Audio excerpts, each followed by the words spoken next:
of course, learn a great deal about the character and the nature of God. We're told, for instance, back in the book of First John, chapter 4 and verse 8, that God is love. We learn also in First John 5:3 that this is the love of God, that we keep His commandments.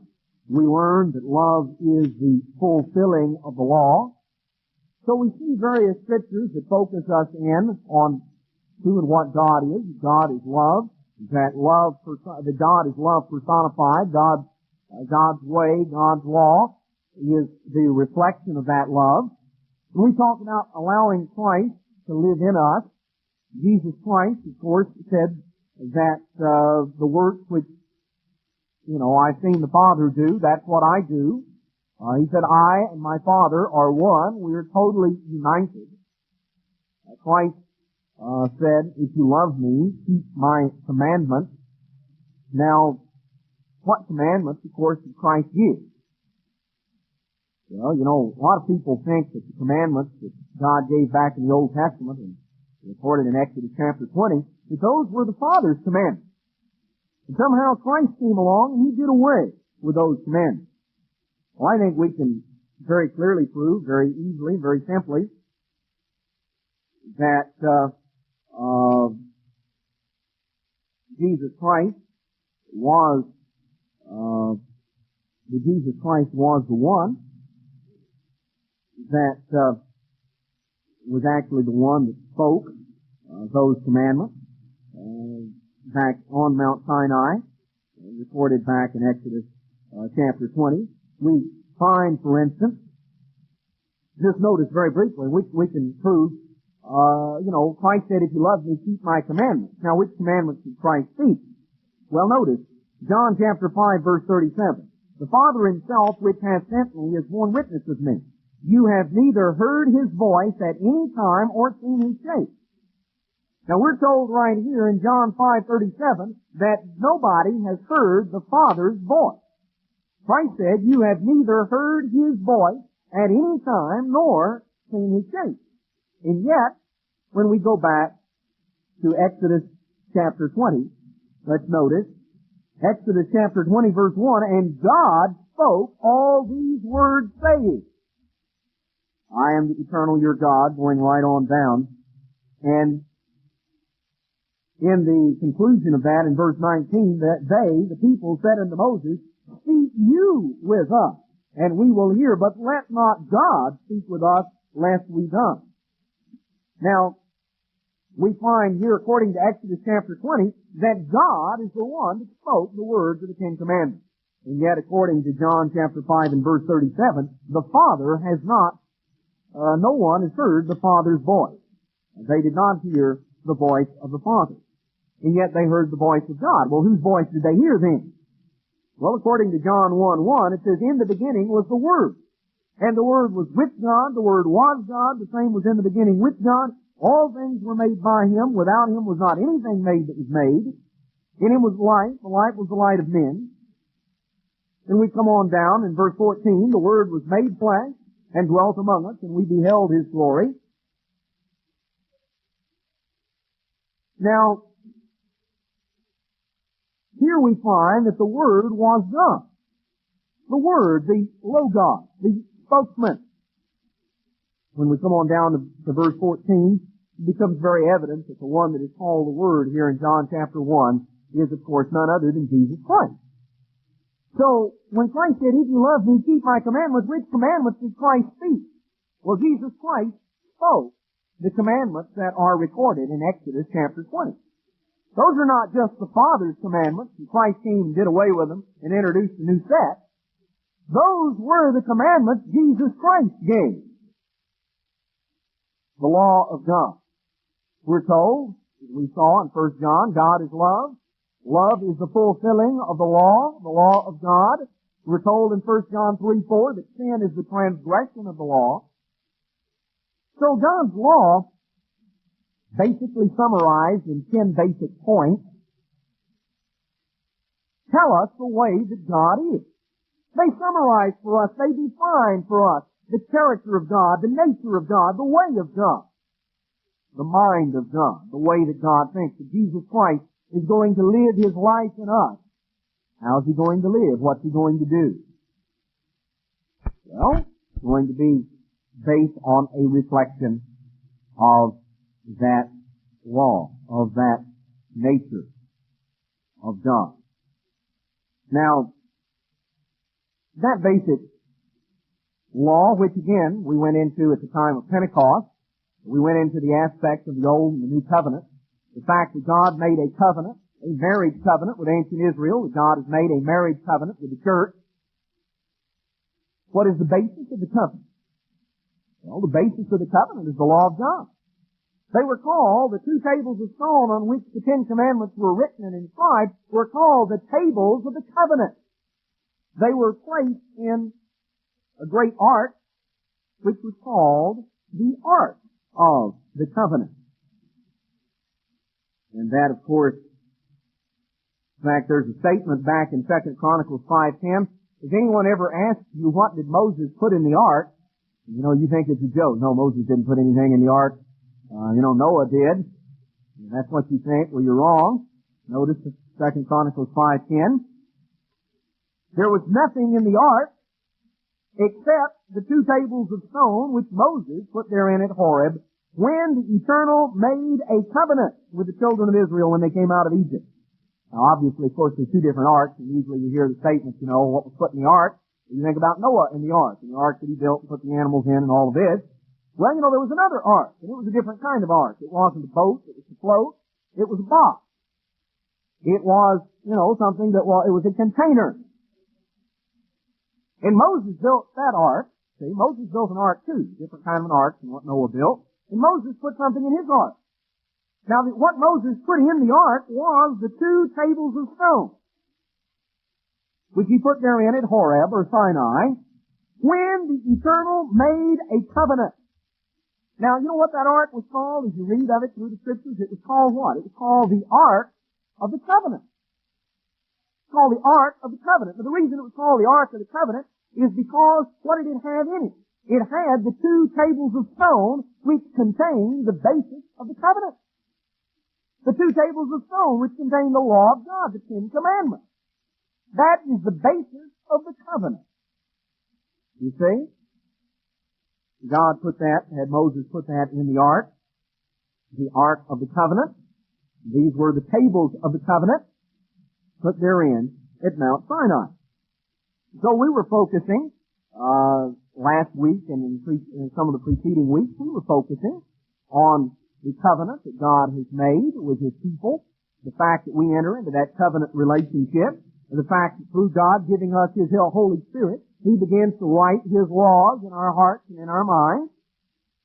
That law, of course, again, is summarized back in Exodus chapter 20, as well as, of course, Deuteronomy 5, in 10 basic points. Christ, of course, summed it up, saying, love God with all your heart, with all your soul, with all your might, love your neighbor as yourself. On these two, he said, hang all the law and the prophets. This is what everything else is about.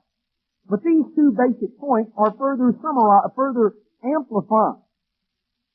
Loving God is amplified in the first 4 commandments. Loving your neighbor is amplified in the latter 6. And then each of those 10 commandments, each of those 10 points, is further amplified throughout the remainder of the Bible. We're going to begin a process of going through and focusing on that basic law of God, point by point. And I think we're going to understand as we go through and as we focus over a period of time on various points of the basic law of God. I think we're going to begin to realize more deeply how totally all-encompassing is the law of God. And how these commandments, which reflect the mind and the nature and the character of God, which are based on the love of God, and which instruct us how to love God and how to love one another. We're to receive God's Spirit and have God inscribing His character, His nature in us, Jesus Christ living His life in us, then we need to understand a little more clearly the basic law of God. And that's what we're going to begin going through. It's going to take a while. Maybe other subjects will be interspersed. But we're going to begin to go through God's law and to understand how it affects us and what it has for us. And I want us today to focus on the very first commandment and to understand more clearly what God means. Well, today, let's go back and let's focus on God's commandments. Let's focus on the first commandment. Notice back in Exodus chapter 20, of course you know the setting. God has brought the people together. They are gathered there at Mount Sinai. The mountain quakes and shakes.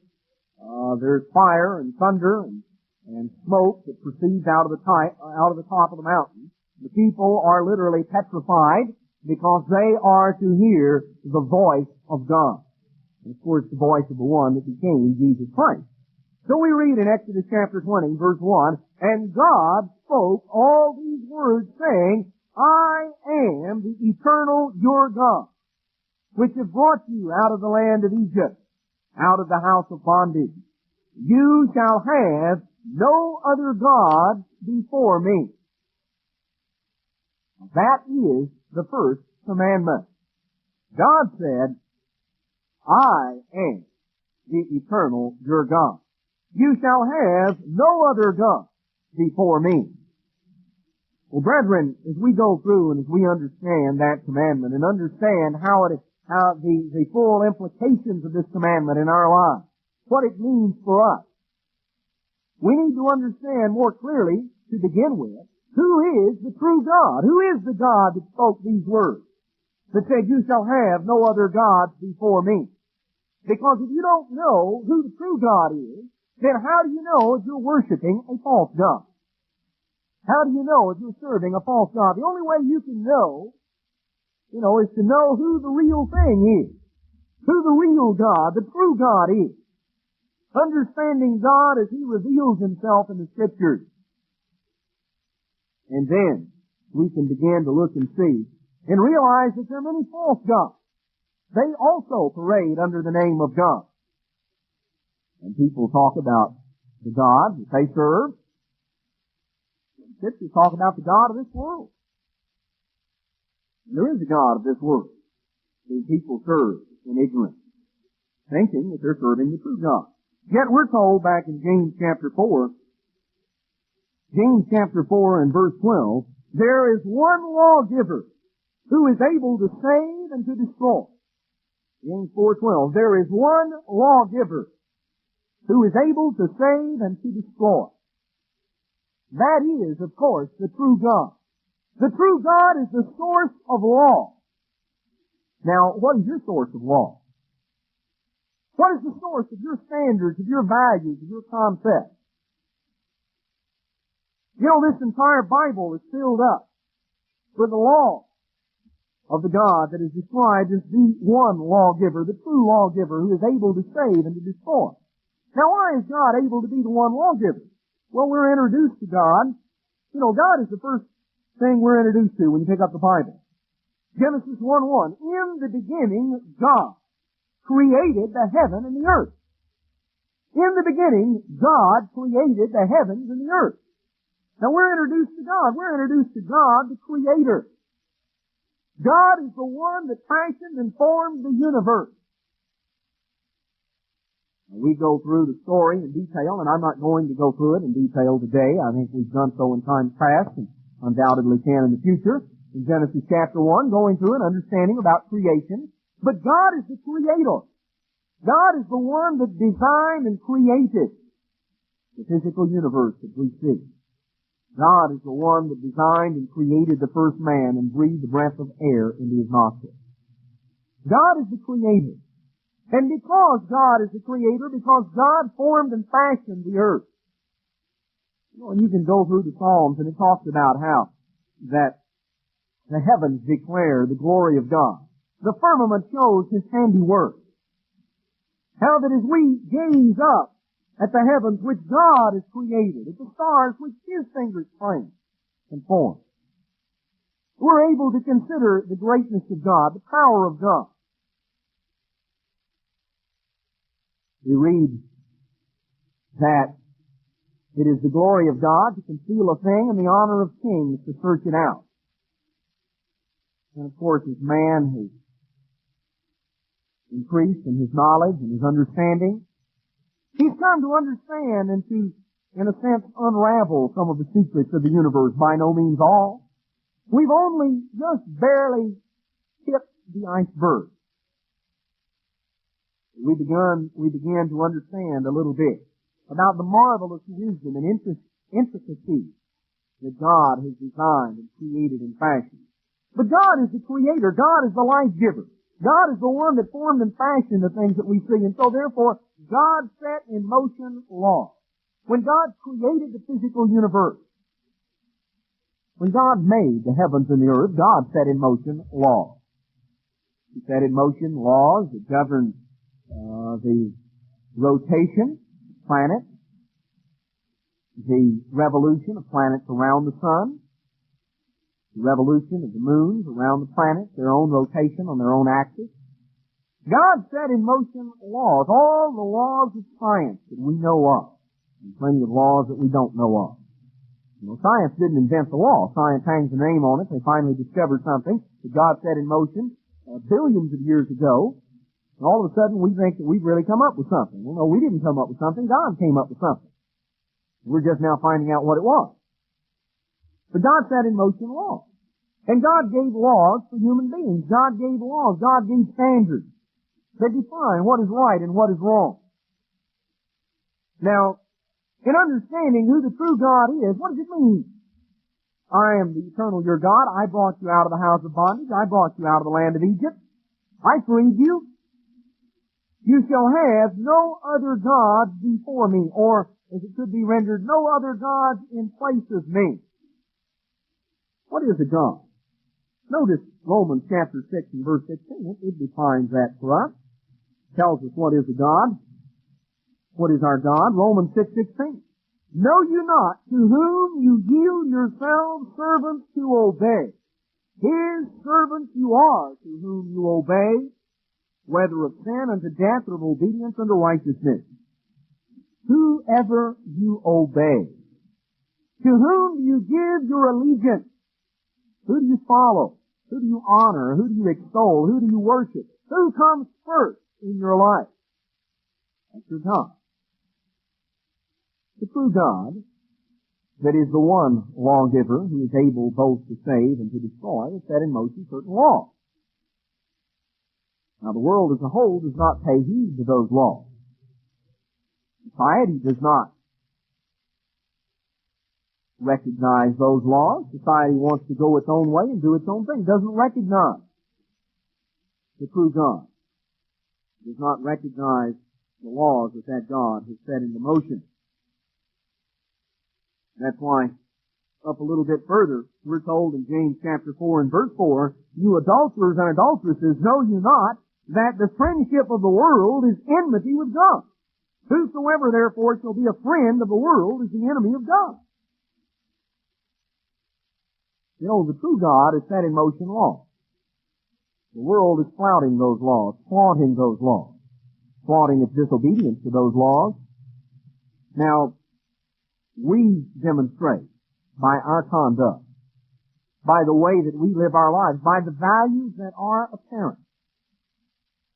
Because you see, what we see on the outside is simply a reflection of what is on the inside. You can change up the outward appearance, you can change up certain things about the outside, and do so temporarily and maybe look pretty good. You know, the Pharisees went through the motions of some of that. They cleansed the outside of the cup and of the saucer. They looked pretty good on the outside in terms of outward appearance, outward conformity to certain laws of God. But on the inside, they were as, ravening wolves. Now, we're told, Christ said, out of the abundance of the heart a man speaks. What we are on the inside, as a man thinketh in his heart, so is he. What are we tuned into? Are we tuned in to the friendship of the world? Are we enamored by the values and the customs of this society? You know, these things show up. They show up whether in very outward physical forms, whether it's the styles of just all the type of things that go on. You know, there have been various comments before, whether it's you know, about the different things, the standards that God sets in His Word, the way that His people are to act, to look, to comport themselves. And yet, sometimes we want to get as close to the world. We want to get as close to the edge as we can get. We're enamored with a friendship of the world. We don't want to be different. We don't want to stand out. We don't want to be a peculiar people. We want to blend in. We want to look like, act like, be as close to the world as we can. A friendship with the world. And that's enmity with God. There's one lawgiver who is the Creator. There are many who attempt to be a lawgiver, to set standards and customs, the values of society. And this society places its values in every way, and they're an upside-down value. When you look at personal relationships, God says men be men be masculine, women be feminine. Society turns it around. You want to go for the unisex look. You know, men, grow your hair long, not like God said. Women, you know, act masculine, behave in an aggressive form. Society has its own values, and they downplay and they contradict every value that God has set. You can go into every aspect of it. So, God is the true God. He's the Creator. He defines Himself as the possessor of heaven and earth. You know, when we read the story in Genesis 14, when we have the account of Abraham tithing, and this is, you know, tithing is introduced in Genesis 14 not as something new, not as some law that God all of a sudden invented and told Abraham about, but it is simply introduced as an ongoing practice. That after Abram had returned from the slaughter of the kings, Genesis 14:18, Melchizedek, king of Salem, brought forth bread and wine, and he was the priest of the Most High God. And he blessed him and said, Blessed be Abram of the Most High God, possessor of heaven and earth. And blessed be the Most High God, which has delivered your enemies into your hand. And he, Abraham, gave him, Melchizedek, tithe of all. Abraham tithed here is an ongoing practice, an ongoing custom, not something that was invented or added at this time. And he tithes to God in the context that God was the Most High God, the possessor of heaven and earth. So the true God, the God that we're to serve, the God that is the author of the Ten Commandments, the God whose law that we read of in this book, that is a reflection, that law is a reflection of His love. That God is the Creator. That God is the lawgiver. That God is the possessor of heaven and earth. Now, in the context of being the possessor of heaven and earth, we first read of the mention of tithing, which recognizes, of course, that God is the owner of everything. That's why we're told in many places, well, notice Proverbs chapter 3 and verse 9. Honor the eternal with your substance and with the first fruits of all your increase. So shall your barns be filled with plenty, your presses shall burst out with new wine. You know, recognize that God is the possessor of heaven and earth. Recognize that God is the owner of everything. And honor that God with the first fruits of your increase. Honor that God with what belongs to Him. Now, there are many prerogatives that God expresses. There are many things about God that define who God is. You know, God reveals Himself through us, reveals Himself to us through His name. God uses many names in the Scripture. The word that is translated Lord in all capital letters in the King James Bible is always spelled in all caps. You'll notice it, as opposed to Lord that is spelled just normally with lowercase letters as well. But where the word Lord in the King James is printed in all capital letters, it comes from the Hebrew word Yahweh, the Hebrew Y-H-V-H. And the word literally means the eternal one, the self-existent one, the one with life inherent in himself, the one who, was and is to be. The eternal, probably the most succinct way of putting it, the most succinct translation into English, but the eternal, ever-living, self-existent one with life inherent in himself. That's really what the term means. God presents himself as that. That tells you a little bit about God. God is eternal. God possesses life. We're told that God inhabits eternity. So God is the life giver. God possesses life. God then reveals Himself through various names which reflect various attributes, various characteristics of God. Now, in order to know that we are serving the true God, the Lord High God, the eternal God, the possessor of heaven and earth, the Creator, we have to understand a little bit of who that God is. We have to understand some of His attributes, some of His characteristics, some of the things that God possesses, the abilities that God possesses. Because only by knowing who the true God is and understanding that God are we able to understand that we're truly fulfilling the First Commandment. God reveals Himself, as I say, through various names. Exodus chapter 15, God reveals Himself through a name.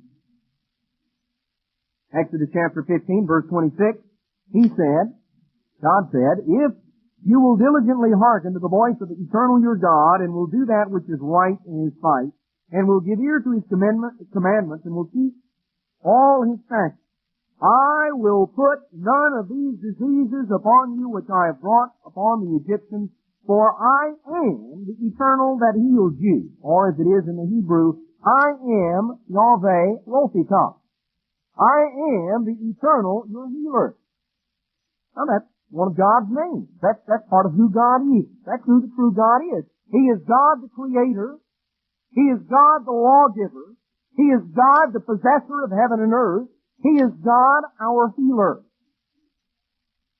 Now when we go back, for instance, to Psalm 103, we find that healing is mentioned in the context of one of the benefits God gives His people. He tells us in Psalm 103, to honor God, to praise the Lord, O my soul. Bless the Lord, O my soul. And all that is within me, bless His holy name. Bless the eternal, O my soul. And forget not all His benefits. Who forgives all your iniquities. Who heals all your diseases. God is Yahweh Rophikah. God is God our healer. Healing is presented here as one of the benefits that the people of God may partake of. It is a blessing. It is something that we have available to us because of the great God, the God who loves us, who gave for us His only begotten Son, who emptied Himself, divested Himself, made Himself a sacrifice for us. God reveals Himself as God our healer. God cares for us. God watches out for us. God is the one that we can go to in time of need, in time of help. He's the one in whom we need to put our trust and our confidence. We're told, for instance, in Psalm 18 in verse 1, I will love you, O eternal, my strength. The Lord is my rock and my fortress, my deliverer, my God, my strength. In whom will I trust? My buckler, the horn of my salvation, my high tower. I will call upon the eternal who is worthy to be praised, so shall I be saved from my enemies. So God is here. We learn a little bit more about God. Who is the true God? God is our source of strength. God is our rock. He is our stalwart support. He's a rock, not a piece of crumbling sand. He's a rock. He's our fortress, our protection. Who is our protector? Where do you put your trust? What do you look to? My deliverer, my God, my strength. In whom will I trust? My buckler, the horn of my salvation, my high tower, my refuge. God is the one that we can look to as our protector, our provider. Notice on over in Psalm 23. Here's the true God. Here's who the true God is. The Lord is my shepherd. He's the one that shepherds us, that looks out for us, that cares for us. More deeply than we can even begin to comprehend, more deeply than we as human beings can even love and care for and cherish our own children. The Lord is my shepherd. Now what's the result of that? What does that mean to say that the eternal God is my shepherd? The result of that is that I shall not want. You know, what was one of the main jobs of the shepherd? Well, one of the main jobs of the shepherd was to feed the sheep, right? You know, if sheep starved to death, the shepherd obviously wasn't doing his job. Why do you have a shepherd? Well, you have a shepherd to watch the sheep, to protect the sheep, to feed the sheep, to care for the sheep. We're told here, the eternal is my shepherd. The result of that is I shall not want. I'm not going to be in need because I've got a shepherd that I can look to. He makes me to lie down in green pastures. He leads me beside the still waters. You know, God leads us. He leads us into the good areas. Now that term, He leads me beside the still waters or the waters of quietness. He restores my soul, my life. He leads me in the paths of righteousness for His name's sake. Yea, though I walk through the valley of the shadow of death, I will fear no evil. For you, God, the God who is our shepherd, are with me. Your rod, your staff, they comfort me.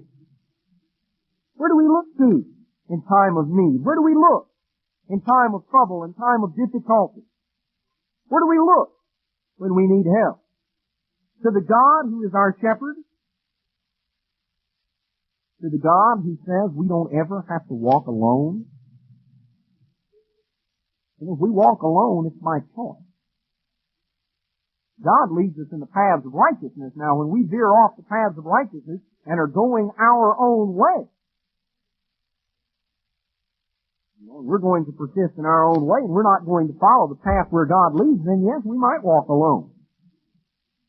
So but God is our shepherd and God will lead us, God will guide us. And if we're willing to follow in the paths that He leads us, we don't ever have to walk alone. And it doesn't matter through what we have to go. It doesn't matter the valley of the shadow of death. It doesn't matter how sore the trial. We're not alone. We don't face it by ourselves.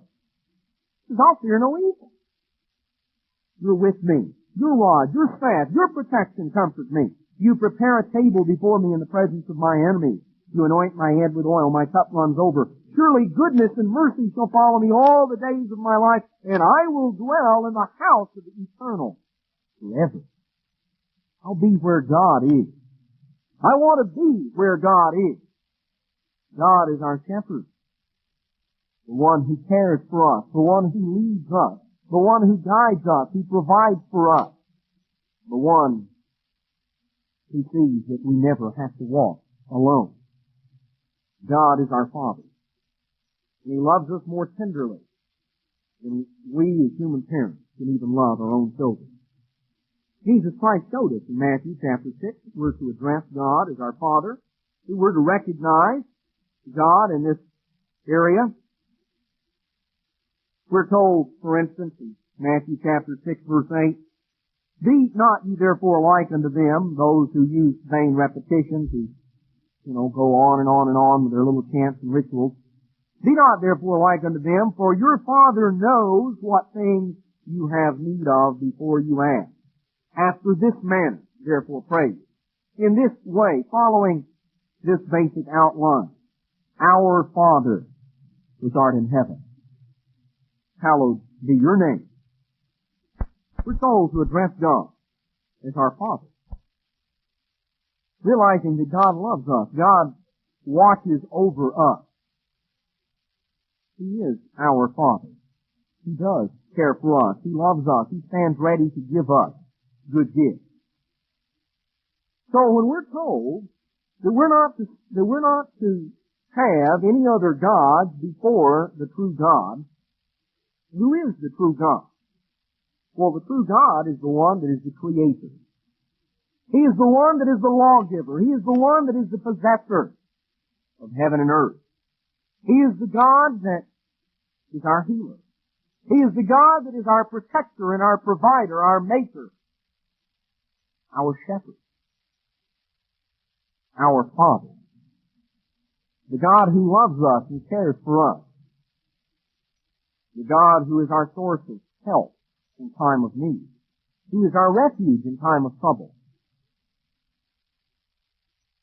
The true God. The God of the Bible. The Creator and the Lawgiver. Now, as a nation, we don't recognize that God as a nation, physical descendants of the people to whom those words were first spoken. We have placed another God before the true God. In fact, we've placed many gods before the true God. We don't serve the true God. We don't recognize the God that is the Creator. We've taken God out of every facet of our national life, with one exception. The only thing we have left is we print on our money, in God we trust. And that's about the only thing that's holding it together. And God's not going to keep doing that. Kind of ironic. Of course, that is really the God that most people trust in. Their money. We're going to focus on that a little bit later. Notice just briefly in the book of Jeremiah, chapter 2. Notice how God indicts our nation. God says in Jeremiah chapter 2 verse 11, has a nation changed their gods, which are yet no God? Have the pagans changed their pagan gods? Oh no, they hold on to them. The Buddhists are still Buddhists. They still follow the teachings of Buddha.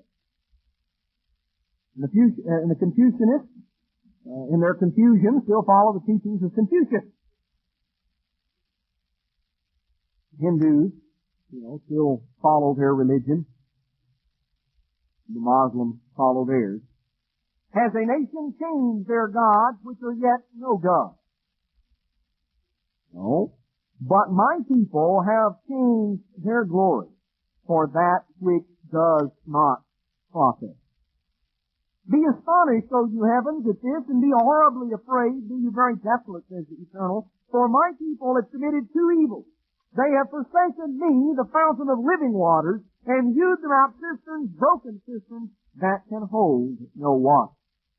God says, my people have forsaken me, the source of living waters. God draws an analogy comparing himself like a fountain, an artesian well, a never-ending source and supply of good, fresh water.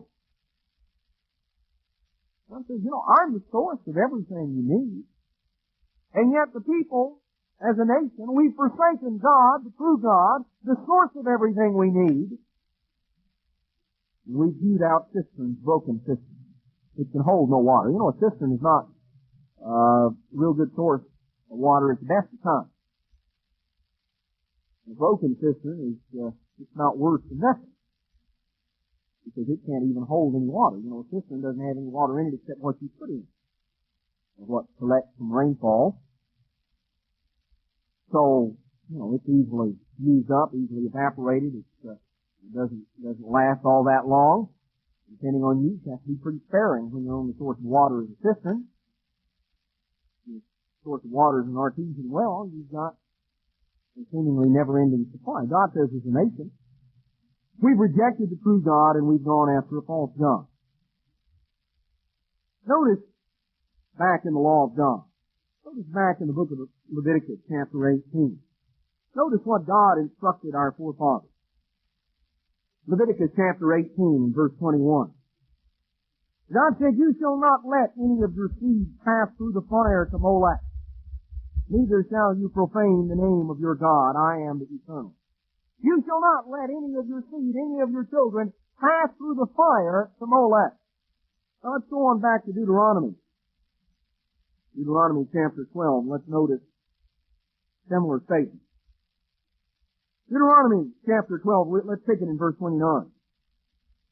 Well, let's start on up in verse 28. "Observe and hear all these words which I command you, that it may go well with you and with your children after you forever, when you do that which is good and right in the sight of the Eternal your God. When the Eternal your God shall cut off the nations from before you, where you go to possess them, and you succeed them and dwell in their land, take heed to yourself that you be not snared by following them, after that they be destroyed from before you. And that you inquire not after their God, saying, how did these nations serve their gods? Even so will I do likewise." We'll pick up the customs of the nation, and we'll call them by God's name. "You shall not do so unto the Eternal your God, for every abomination of the Eternal which he hates have they done unto their gods, for even their sons and their daughters have they burnt in the fire to their gods. What things soever I command you, observe to do it, and you shall not add thereto, nor take away, or diminish therefrom." Now the nations of old sacrificed their children to their God. God told His people, He said, don't make your children pass through the fire to Molech. Don't sacrifice your children to false gods. Israel of old did that. Notice in the book of Isaiah, chapter 2. Isaiah chapter 2 and verse 7. Let's notice, picking it up, Isaiah 2, let's pick it up in verse 6. "Therefore you have forsaken, you God, have forsaken your people, the house of Jacob, because they be replenished from the east, or they be full of divinations from the east, and are soothsayers, like the Philistines, and they please themselves in the children of strangers." We've gone after astrology, we've gone after the great wisdom of the east. Notice verse 7, "Their land also is full of silver and gold." And there's never been a nation that is more full of silver and gold, that is more full of material wealth than our nation. "Their land also is full of silver and gold, neither is there any end of their treasures. Their land also is full of horses, neither is there any end of their chariots." Get out on the freeway, 5 o'clock in the afternoon, and you'll understand there is no end of their chariots. Certainly, I think we can realize that here in this area. Neither is there any end of their chariots. "Their land also is full of idols." Now what are these idols? "They worship the work of their own hands, that which their own fingers have made." We worship the work of our hands. Do we as a nation do that? Is our land full of material things? Is it full of treasures? Do we worship the works of our own hands, the things that our own fingers have made? Do we worship materialism? We as a nation serve the God of materialism. Jesus Christ made the statement in Matthew chapter 6, verse 24. "No man can serve two masters." You can't serve two gods.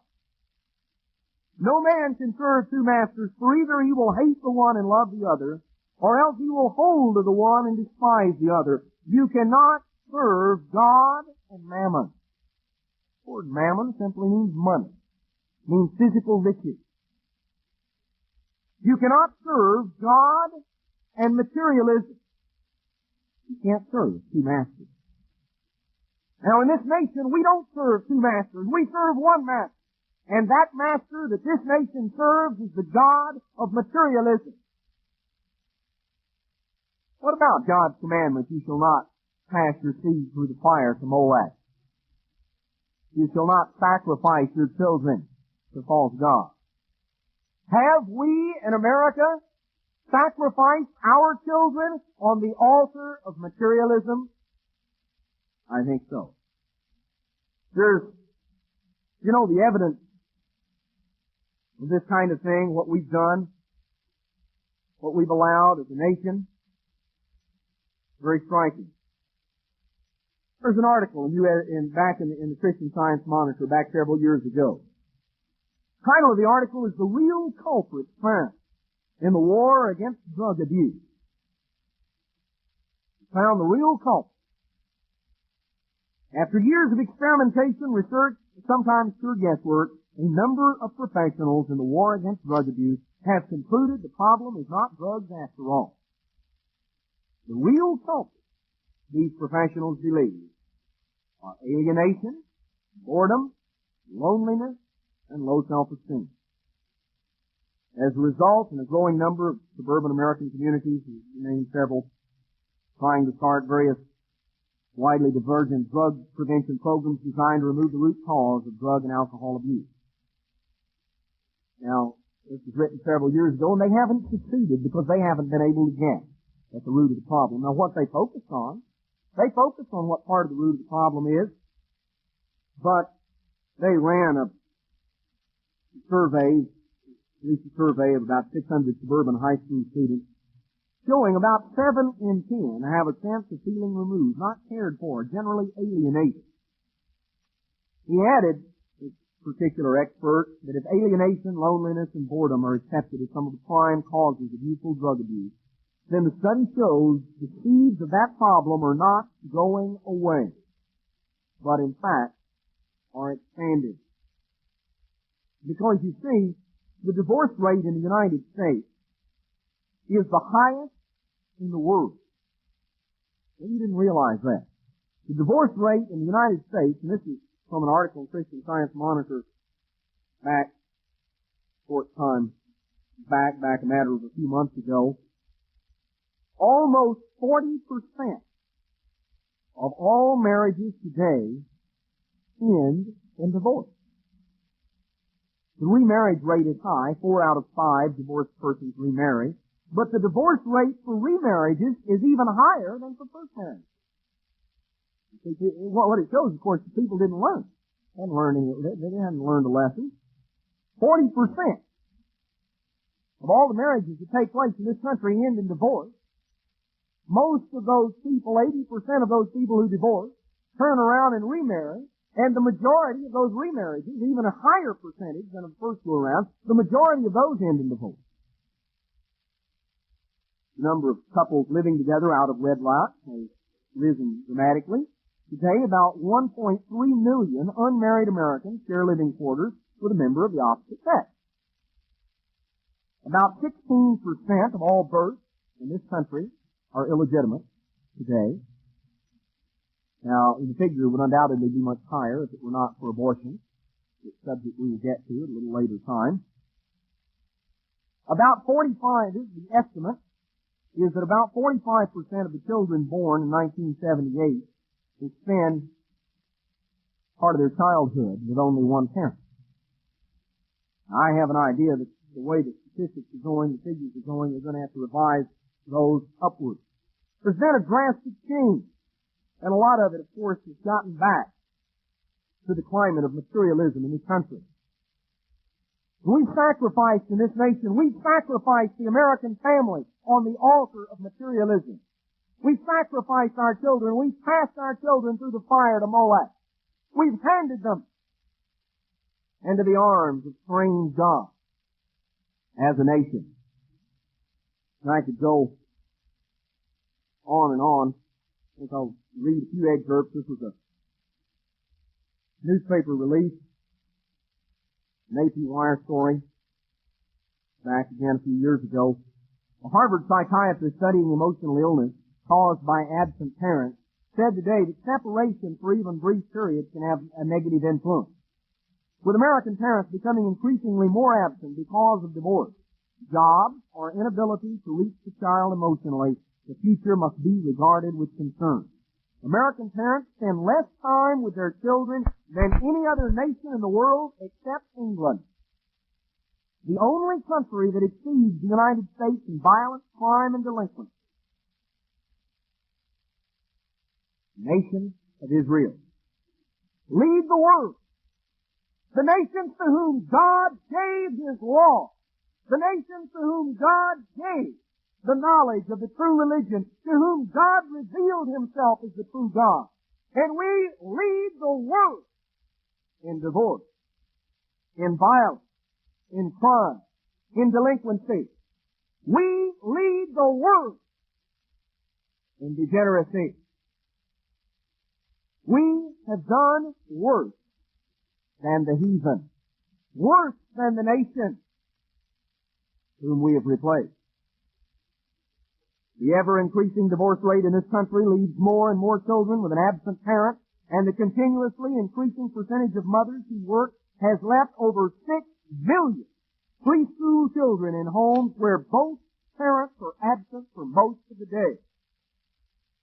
Who then does the job? In fact, the figures are remarkable.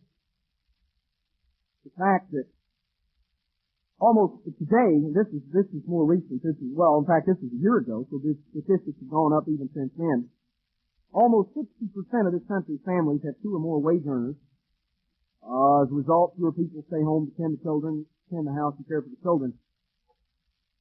Of married women with children under 6, the percentage in the labor force in 1979 was 43.2%, which had multiplied 4 times over since 1950.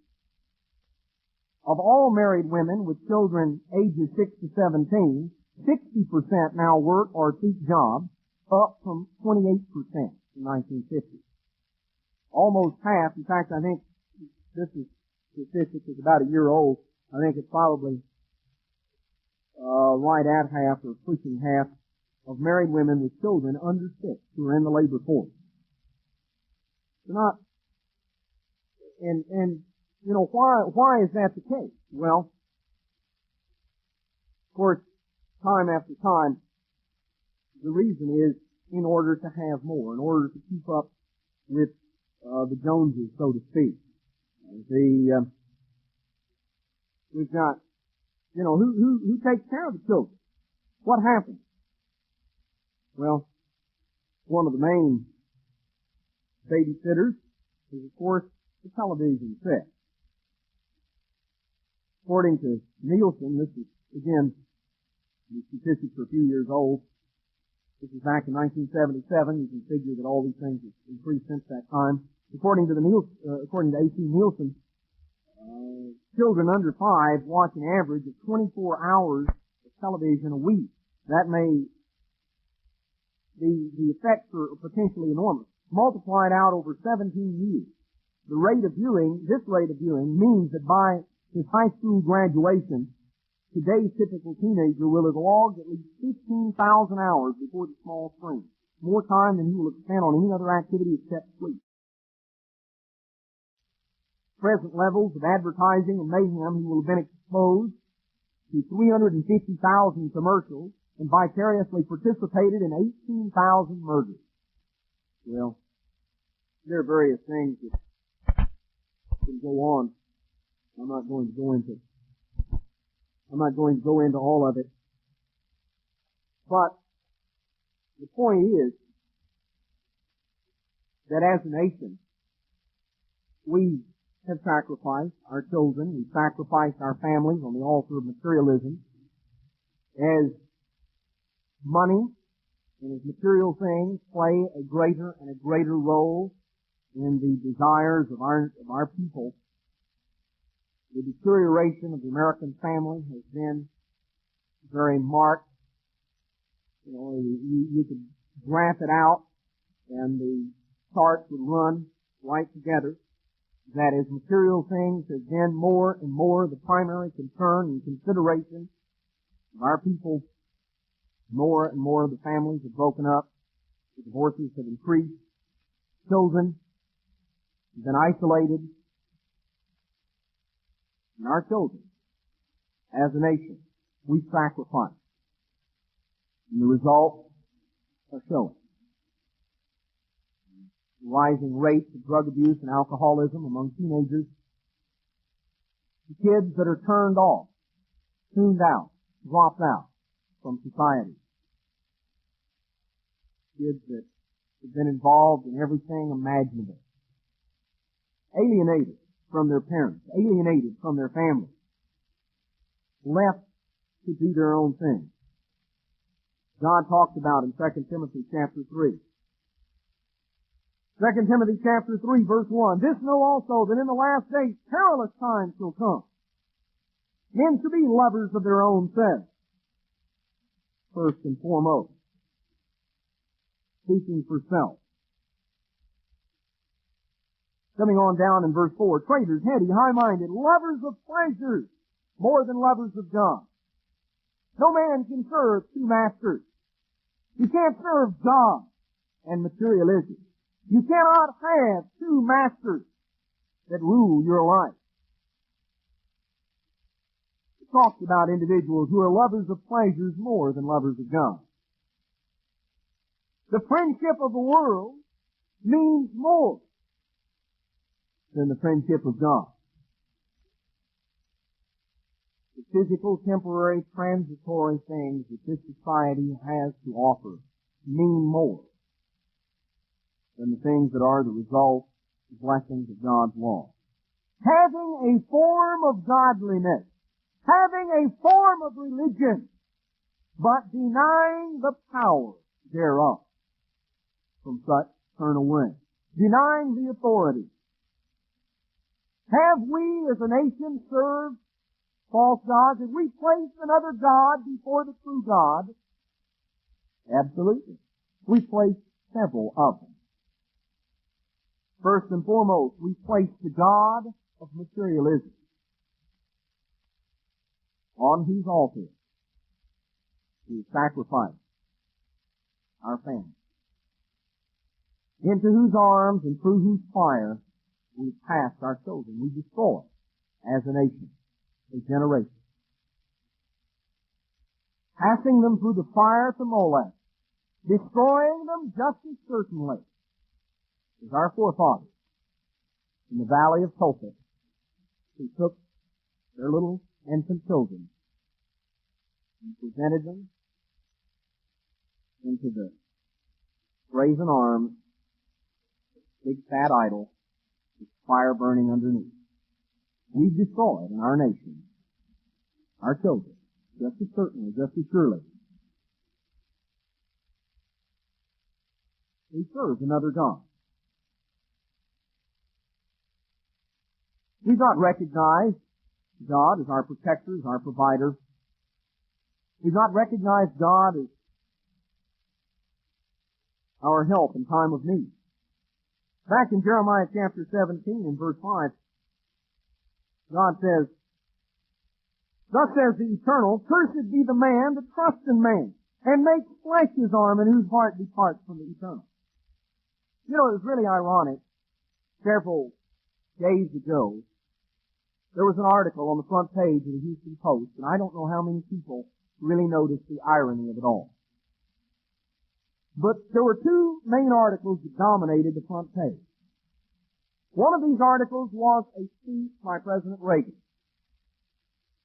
spoken at one of the military academies, in which he reiterated our need for more military weaponry to defend this nation, in which he reiterated the need of this nation to pour more and more and more of its resources into the arms race, to build up vast armaments by which we could protect ourselves. And right across the page from this article was another article in which it described one of the worst debacles that has taken place in the history of this country in terms of just a horrible tragedy.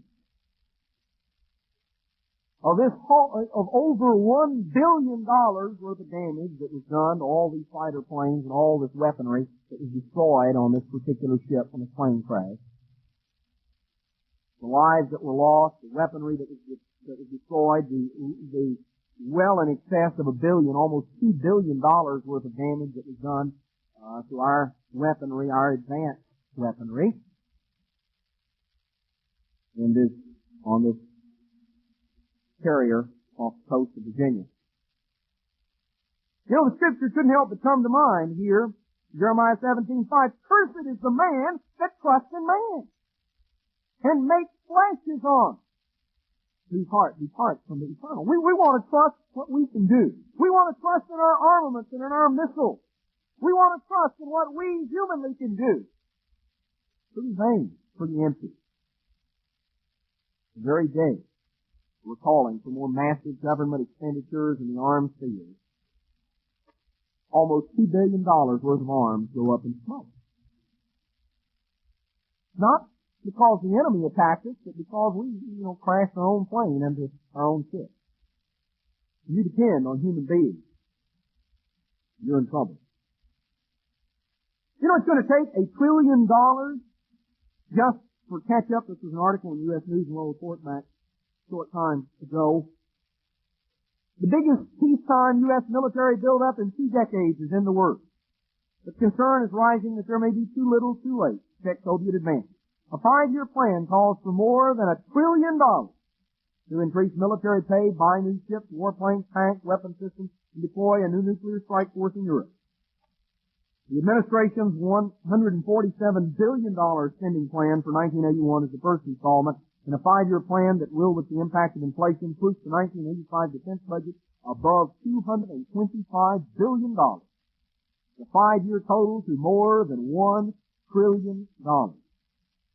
We are rapidly approaching the point where, as was the case during the Vietnam War, 10% of our gross national product is being spent in military and military-related fields. 10%. A tithe. We as a nation are tithing to the God of war. Another place where we sacrifice the cream, the crop of our young manhood. An arm of flesh, to whom we've looked for protection. God tells us in the book of Lamentations that He's going to take down the hedge that He's put around this nation. And we're going to realize too late that our protection has come from the great God. The God whose law we have disregarded. The God on whom we have turned our back as a nation. We serve the God of materialism. As a nation, we serve and tithe to the God of war. We sacrifice our children to the God of war, as well as to the God of materialism. You know, there are other gods. We went through and we focused on some of the other, on the various characteristics and attributes of the true God. Of course, one of those is we focused on the fact that God is our healer.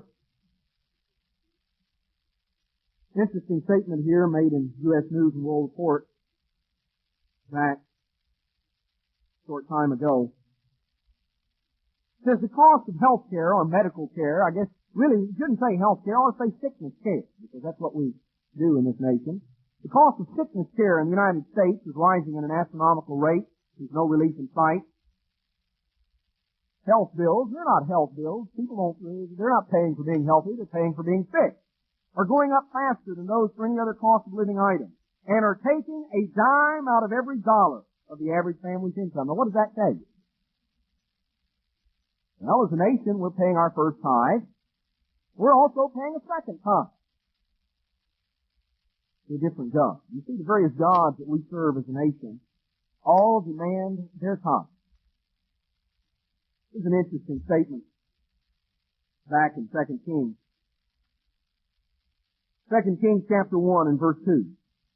Ahaziah, who was one of the kings of Israel, fell down through a lattice in his upper chamber that was in Samaria, and he was sick. And he sent messengers, and he said unto them, Go inquire of Beelzebub, the god of Ekron, whether I shall recover of this disease.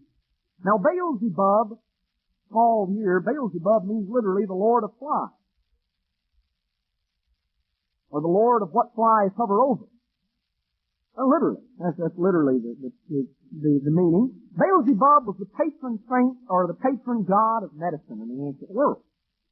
And his priests were practitioners. They used various concoctions that often involved flies, the things that flies hovered over, dung, in their various concoctions and in their various remedies.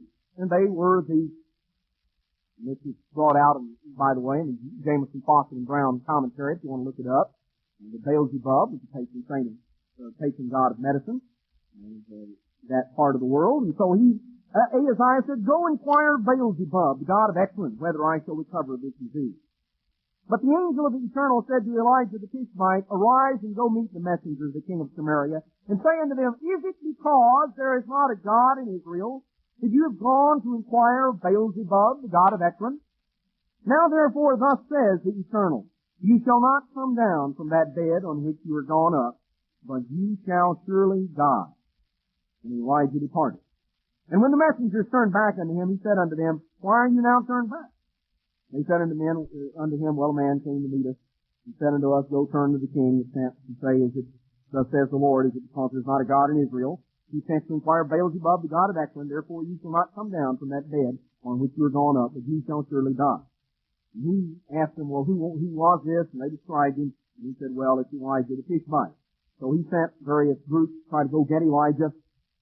And of course, I'm not going to go through the rest of the story, needless to say, the king died. Now there are, various other accounts that are given.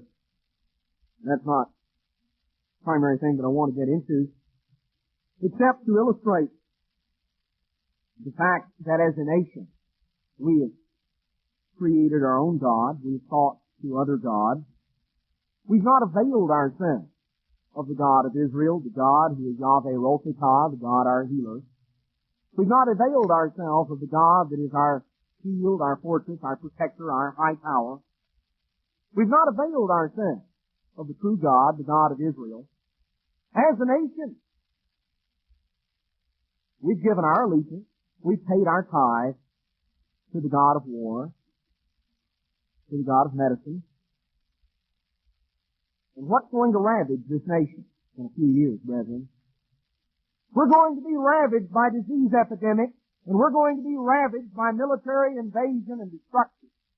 And we're going to find that the gods in which we have put our trust and confidence as a nation are going to fail us. God said to ancient Egypt, when he sent the plagues upon Egypt, he said, "Against the gods of Egypt will I take vengeance." I'm going to demonstrate to the Egyptians that the gods in which they trust are no gods. And the plagues that God sent on Egypt were aimed at the gods the Egyptians worshiped. The frog, the Nile River, the various animals, all the things that the Egyptians worshiped, God sent a plague on their gods.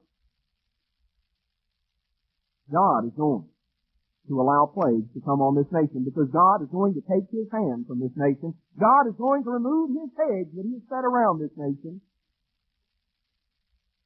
We're going to get to the point, as it describes in Isaiah 2, where we're going to cast our gold and our silver to the bats and to the moles in the caves. The God of materialism is not going to be able to deliver us. Our treasures, our physical things that we trusted in this nation are not going to be able to deliver us in the day of the Lord. Our military armament, the God of war to whom we paid our tithe and sacrificed our young men, is not going to be able to deliver us in the day of God's visitation. And the God of Mekron, the God of medicine, Beelzebub, the God of Ekron, is not going to be able to deliver us in the day when the plague strikes this nation. And when 1/3 of the inhabitants of this land die. That's what God says, you can go back to the book of Amos, you can go back to the book of Ezekiel, and God talks about the fact that 1/3 are going to die. the famine and the disease epidemics that are going to sweep this nation. Have we, brethren, as a nation, put another God before the true God? Have we honored and extolled the great God, the Creator God, the one lawgiver that is able to save and to destroy? The great God that brought us out of the house of bondage, out of the land of Egypt. The great God who has given us His laws, His standards, His values. Have we as a nation committed two evils? We've rejected God, the source of law, the source of standards, of values, of truth, the source of living waters, and we've hewed out cisterns, broken cisterns, cisterns which can hold no water. We've sought our own way. There's a way that seems right unto a man. The ends there offer the ways of death. The First Commandment. God said, I am the eternal your God, who brought you forth out of the land of Egypt and out of the house of bondage. You shall have no other God before me. Brethren, that's the starting point. We need to examine our lives. We need to examine ourselves as we say that we are the people of God, that we are adherents to the covenant of God, that the law of God is being inscribed in our hearts and in our minds through the power of the Spirit of God. We need to examine ourselves. Are we, brethren, as individuals, obeying just even the First Commandment? Do we have in our lives any God to come in the place of the true God? To whom do we give our allegiance, our loyalty, our devotion? What's the most important thing in your life? Acceptance by the world? Acceptance by the society around? Your own desires, your own pleasures, your own ways? Or, brethren, are we truly seeking to live by every word of God? Are we seeking to serve the true God, the God of Israel, the Creator God, the Lord High God, the possessor of heaven and earth, the great Creator God, the Lord who is our shepherd, our Father, the God who loves us, and who desires to give us every good thing? That, brethren, is the true God. He holds out many blessings and many benefits. And if we seek Him with our whole heart, we will be a partaker of the benefits and the blessings that come from worshiping and serving the true God, the real God.